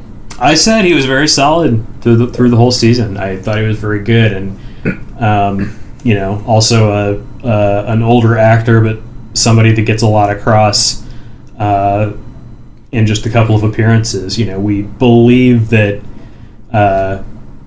he's a racist old bastard who's giving LaGuerta a hard time.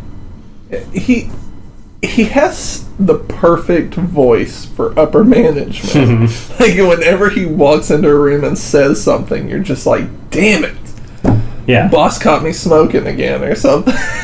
Well, he's got a smoker voice, so... especially because he makes me feel like I'm on Unsolved Mysteries or I'm watching Unsolved Mysteries. He's got a Robert Stack thing going. If Robert Stack was alive, he would have totally played this. Yeah. Yeah, I had that vibe too, which was great because it made me feel that fit so well to not only the show's overall theme, which is the killing and the mysteries and everything like that, but then just being a force of nature with his voice. Yeah. Going through the rest of the secondary cast here quickly, Masuka, of course, who earned himself a regular spot this season. Brooke, you want to handle that one? Yay! Yeah, look, nothing against the guy playing Masuka, but I could do without Masuka. No redeeming value to the character. See, I think I talked about this a little bit before. I think that Masuka, Dokes, and Angel form this kind of triangle of male stereotypes, and they all play their part in that. Masuka is the kind of immature side of Dexter, just amped up to 11. Dokes is the angry, competent guy, and Angel's the romantic, passionate guy. Yeah, it's funny because at the same time, C.S. Lee was in the show Chuck, the first season of Chuck, and he played a character that was dead serious, a total ball buster. And you're just going between Chuck and Dexter, like, what is happening? This guy is insane. Yeah, I think the first time he does the Masuka laugh, they decided that they were going to promote him for the next season.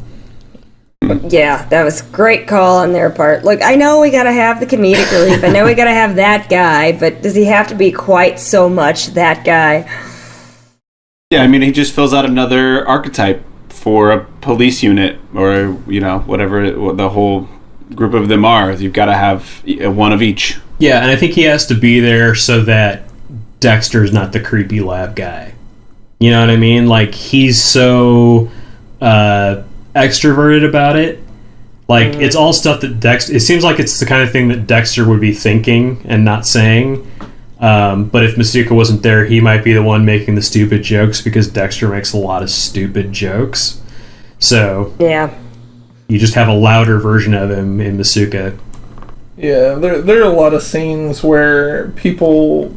like, will say something and expect Dexter to reply, and then Masuka, like, you can see that Dexter is floundering, has no idea what to say because he's incredibly awkward, and Masuka comes in and says something, distracts everybody. And so it works well, but some of the things he says, you're just like, what in the hell, man? Yeah. We've got Paul Bennett, played by Mark Pellegrino, who is great in a few episodes here and there, and made a great impression. I really like Mark Pellegrino, and he plays an asshole so well. And Paul really fits that bill. You want, from the time, even before he shows up, you hear about him, and you're just like, God, this guy sucks. And then Mark Pellegrino shows up, and you immediately hate him, but Mark Pellegrino is so charismatic, you kind of like, God damn it, I like him. Yeah. Yeah, he reminds me of my biological father. It's the same situation. Like, God damn it. He's always doing heroin and always beating up your mom.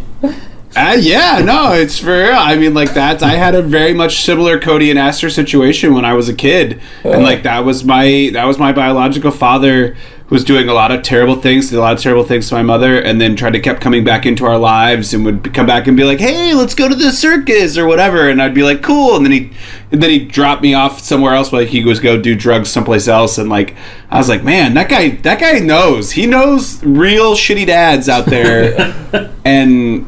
Yeah, he played it well. Let me ask you an important question, Zach. Did you ever say to your mom, "It's all your fault"? Well, like in a shitty tone. It's all your fault. No, because that is believable. Yeah. You gotta say it like, "It's all your fault." Yeah. She already knew. It's fine. And I'm done. That brings us to Rudy / Brian Moser, played by Christian Camargo. Yeah, I was completely smitten with his performance the first time I saw this, and this time I realized that I really liked the way he was written. I don't think he did a bad job by any stretch, but at the same time, I saw him becoming another, like, Cillian Murphy level actor after this, and it just didn't happen. And I said before that I think it could have been cast better. I just didn't think he was right for it, and I know that's not a popular opinion, but... What about him do you think is not right? I don't know. I can't even really pinpoint it. I just don't think he played it right. I don't think he came across as smooth as this character could have been. Okay. So it's interesting you bring that up, because the first time I watched this, I had a huge problem with his character, and not really right off the bat. It's more the reveal that he was the ice truck killer, because in the book, the ice truck killer is still Dexter's brother, but it's his identical twin. And which would have totally sucked on television. Yes. Yeah, I'm glad they didn't try that. So I was incredibly disappointed because I wanted to see how different Michael C. Hall played that character. It wasn't that I really wanted him to be identical. I was just like, I want to see Michael C. Hall play this evil version of But I think they Dexter. smartly dodged that, like, soap opera-esque route that just wasn't super that cheesy. never gets pulled off right. You can't do that right in TV. They tried it with that Christian Slater show, My Own Worst Enemy. Yeah, and it didn't work. Yeah, it didn't at all, but nothing Christian Slater does works. Hey, you're not watching Mr. Robot.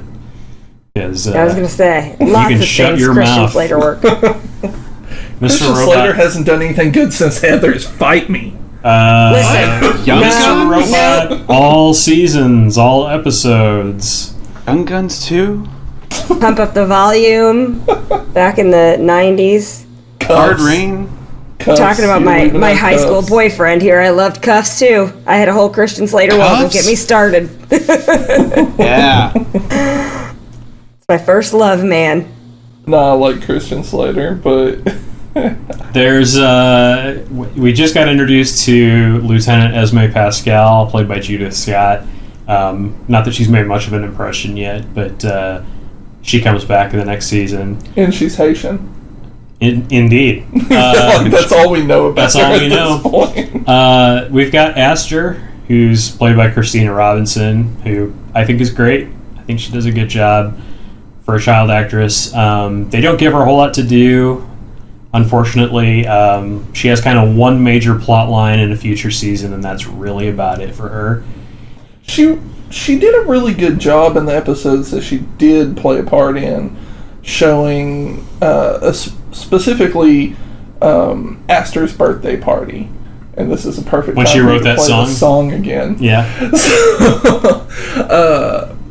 where she thinks her dad's gonna show up, and you know she pees the bed, and she's completely stressed out, and it was so I completely bought into it. mm-hmm.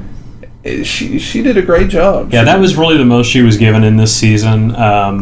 Cody, on the other hand, Daniel Goldman. Adios, Daniel Goldman. You know, if you're out there listening and you want to sell me a used car or fix my computer or something, just let me know. I don't think the acting thing was for you, but hey, your parents did that, man. You know, at least he didn't go the Jake Lloyd route. You know? That's true. That's fair. Poor kid, you know, at least he just went completely off the map as opposed to still being talked about and how sad it is that he played this character and now he's a schizophrenic guy. Jake Lloyd, like, his entire life was ruined. Yeah. By being in that movie. Yeah, but man, Star Wars fans are harsh. They're so harsh. Like, look at what they're doing worst. to the poor girl They're the from worst. Last Jedi. Man. That's a whole other topic. Star Wars fans are awful right now. Being a huge Star Wars fan. They're like Rick and Morty fans. It's bad. So Aster and Cody, another huge departure from the book, because in the book, Cody is like Dexter. He's killing animals. He has no emotion. And Aster doesn't talk. She just follows Cody around and watches him kill animals. Oh, I like that. So they both are damaged from what Paul did to them, and Dexter's kind of becoming their Harry. Now imagine. That would have been a lot more interesting. Yeah. No, I don't think so. Really? Imagine this Cody Well, no, come on. Being the speaking one of the two, and being the one that's going out and killing animals and stuff. Maybe with the new Cody. But yes, him killing animals would explain why he had no range of emotion during his lines. Yeah. He's just like, it's all your fault. Well, I just killed a cat, so I have no feeling. All of his emotions come from Days of Our Lives. That's the only way he knows how to relate to people. No, I think that's interesting though, because like kids are super affected by those parental relationships and the things that happen, and like they kind of touch on it a little bit. Obviously, the Rita story is not the focal point of the season, but it is something that comes up. And so it did always kind of bother me that the kids weren't. I mean, I feel like the girl who played Aster was better at it than the boy who played Cody, but still, they just never seemed like they were ultimately affected by that situation. So to say, I didn't know that about the book. Like I said, it does seem interesting to me, and it's something that I probably would have. I think been curious about. It would be an interesting thing to put in a book. I think it would be a pretty difficult thing to do on screen. Dark beyond the child actor thing.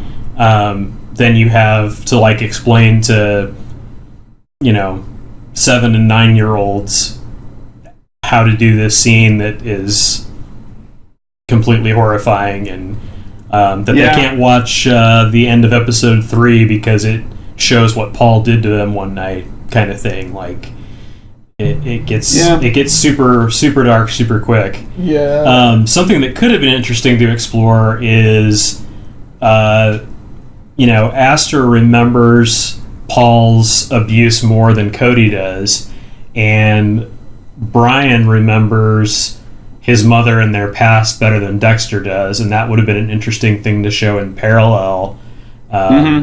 Those two sets of siblings, going off of each other. But I think they were wise to, especially in this season, keep the kids pretty much to a minimum, and let them grow up for a season or so before really bringing anything big to them.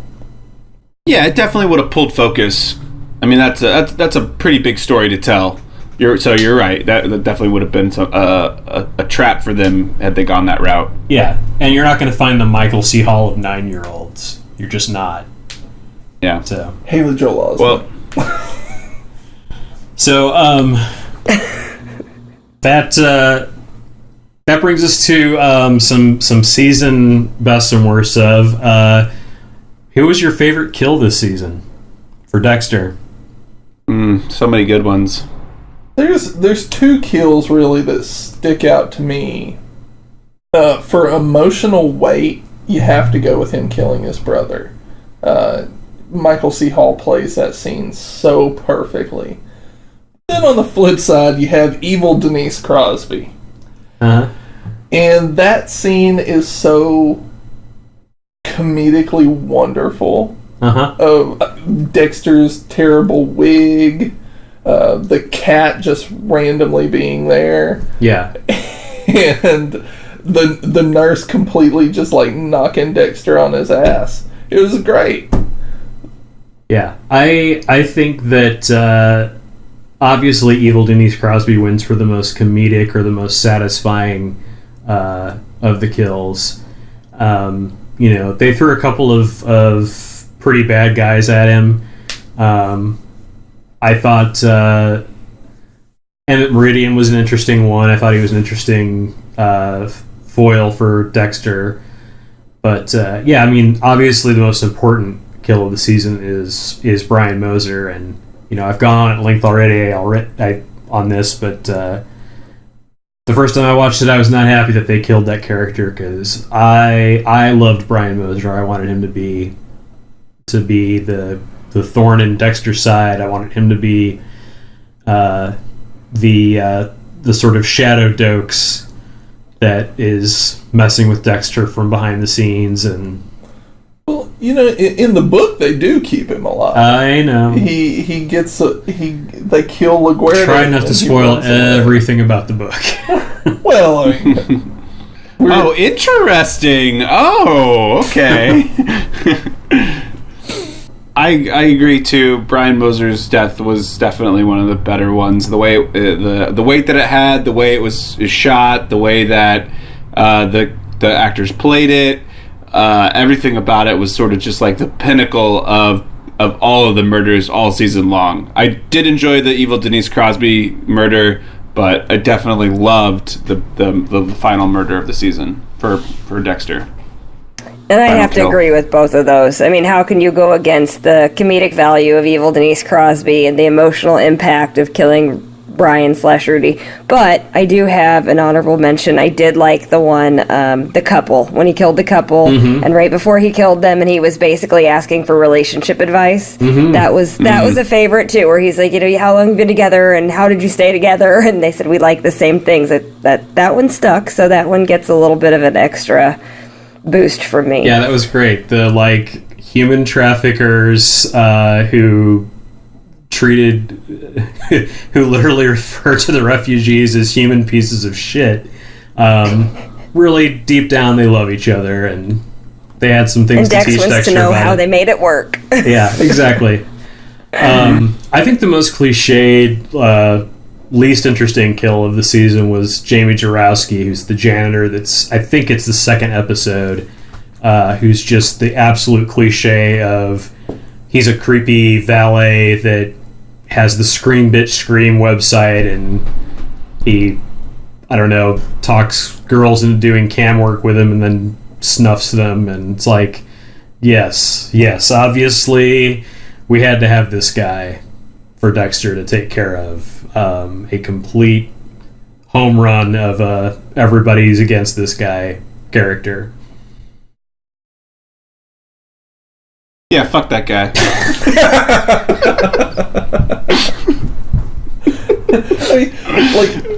All of his crimes, and they even Dexter catches him stealing copper from houses. You're the fucking worst, dude. Dexter puts a fedora in the bag with his head. He throws him over. I had to make an honorable mention for Dexter's best pardon, which was just Jeffrey Downs. So he let Jeffrey Downs off, and then turned out he shouldn't have. He probably should have either killed him or taken him under his wing a little bit more. But that was a story to me that I was so sad they killed him off so quick. Because they could have stretched that out, and I think that could have been a really beautiful story. I mean, it was good, the little bit that we did get, but it could have gone much deeper. Yeah, it's one of those things that they didn't follow through with it in this season, and it's one of those ideas that just kind of lingers around until, eventually they run out of ideas and they're like, hey, what if Dexter was training someone to get away with stuff? Yeah, he could have been his Cody. Yeah. Jeffrey Downs could have been the Cody they were looking for. And that would have worked a lot better with a teenager than with a little kid, a little preschooler. So I think I've talked about this at length at this point. If you guys want to talk about it more, I'm happy to. But I did want to make a point of talking about killing Rudy in this episode versus keeping him around for the future. I think I really felt that if this were the only season of the show, that this was the perfect ending for Rudy. But if the show is going to keep going, that they should have kept the character around beyond this. Can I ask you a question real quick? Yep. How? He's been revealed as a killer. Everyone knows he's a killer now. His picture is going to be everywhere. How do you keep him in the show? So what I would have wanted to see was he gets away from. He has the upper hand with Dexter and Deb. They get into that scuffle. LaGuerta and Doak show up, and then he disappears into the tunnel. What I would have seen happening was that he skipped town, and we don't hear from him for some time. And maybe as late as the end of season 2, we get a miss me style message from him, and he comes back and starts messing with Dexter again in season 3. That it takes him a long time to get back and figure out how to get back to Miami and get back to Dexter, but that he's so not you done would with have him. kept him as an antagonist. Yeah, absolutely. Okay. Yeah. And still someone that was trying to win Dexter over, and be upset with Deb and still a potential danger to Deb. I just think that in the moment of watching the episodes the first time, it was like, just as this character was getting amazing, they kill him off, and I was disappointed by that.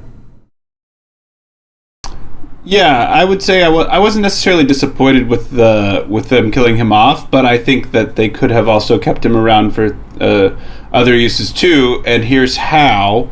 My how would have been that Dexter does get the upper hand, doesn't kill him, but puts him in a position where he is discovered somehow by the police. He gets arrested, he gets put on trial, he goes to jail, and then Dexter goes and visits him, and then we have this still connection between the brothers, and it's like Dexter still can't get over it. He's like, I did the right thing, or whatever. So he's got like a Hannibal Lecter style of relationship. Yeah. But yes, very much so. That would have attracted too much attention to Dexter.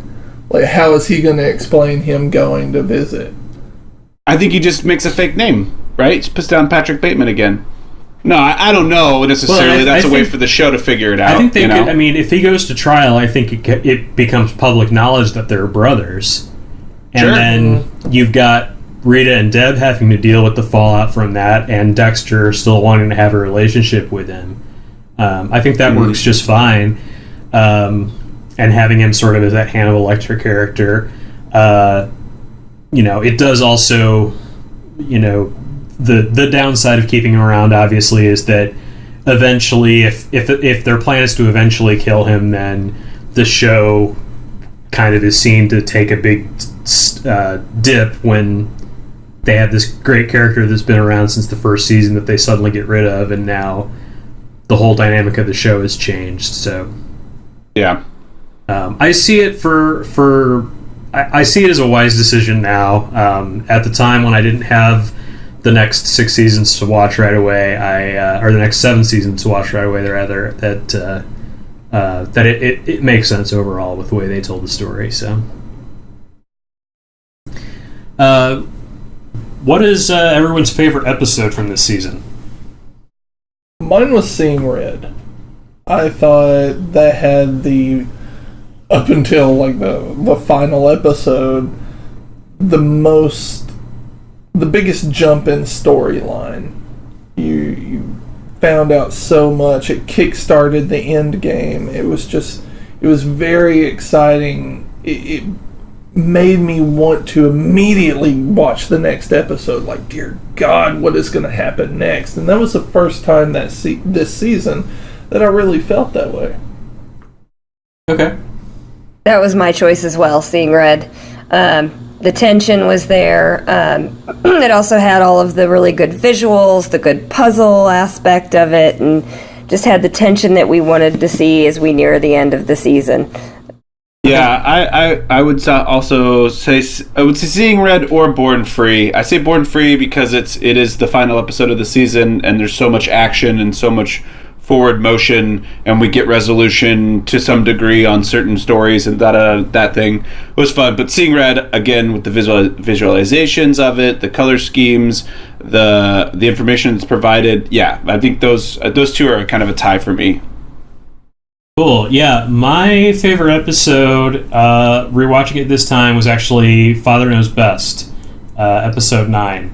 I am a sucker for a good bottle episode.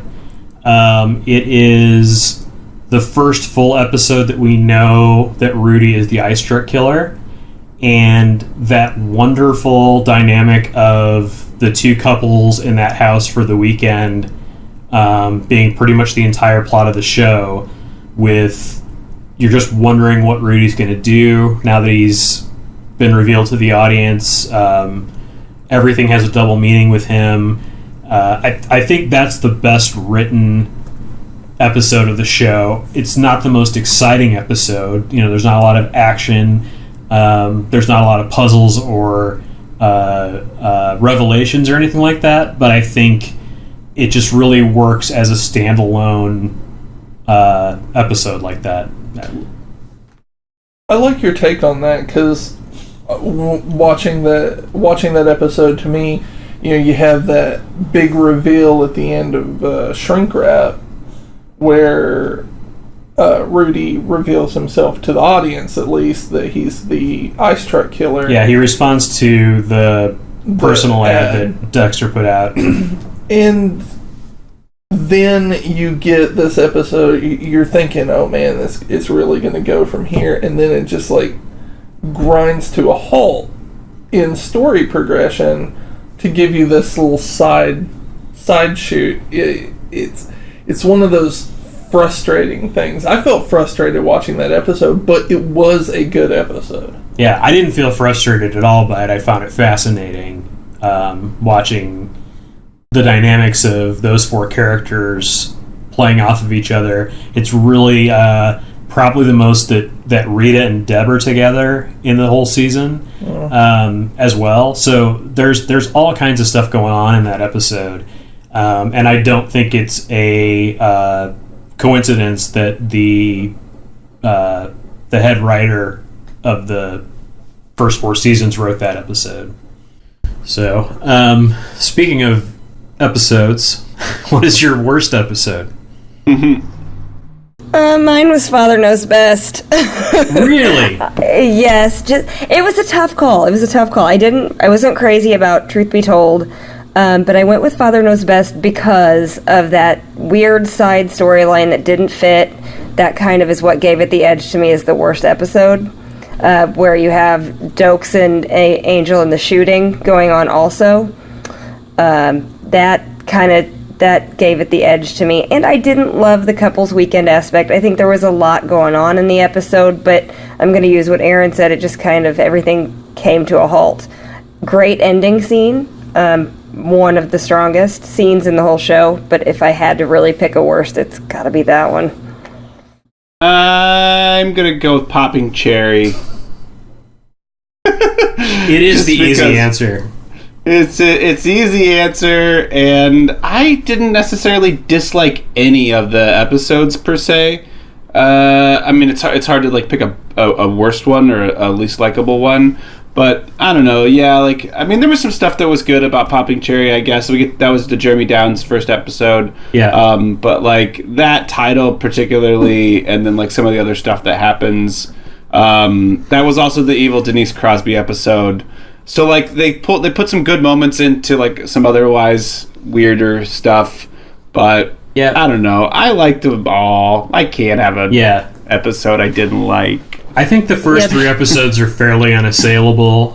They seem to have the most spectacle going for them. They all have the same director, so they have a real kind of extended movie feel to them. As opposed to the rest of the season. I feel like, I agree that the B story in Father Knows Best is probably one of the worst of the season. But as far as like which episodes I hate, I'm looking at them and I'm like, well, that's kind of my runner-up for the best. That's kind of the runner-up for the best. Like, Return to Sender is such a great episode. It's like the first time that Dexter's really in trouble and, really fighting against the clock kind of thing. So yeah, I think I'm just going to whiff on it and say that the worst episode was the first episode because they just didn't get some things figured out so well. The Truth Be Told episode, I believe that's the one that has the really awful technical errors in it. It is with the shooting. So, if I want to go on that side of things, that's the one that looked the worst on my television. So. I didn't like Return to Sender. I didn't like Return to Sender at all. It had such an interesting story, and I thought they fumbled it horribly. They focus so much on the interaction between LaGuerta and that kid, and at this point, you don't give two shits about LaGuerta. You're like, why is this woman on the screen? That is by far my least favorite episode.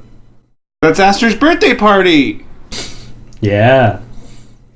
It's got that great storyline going for it, but God, I hated that.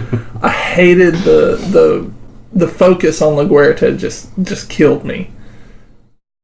So that brings us to just kind of a final overall grade for the season.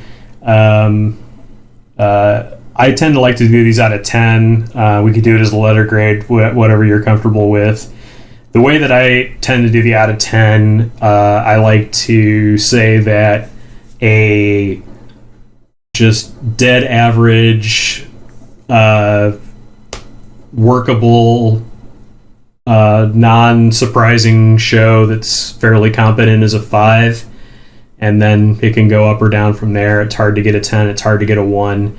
I would say like Law and Order as a series is pretty consistently a 5. Like it's a show.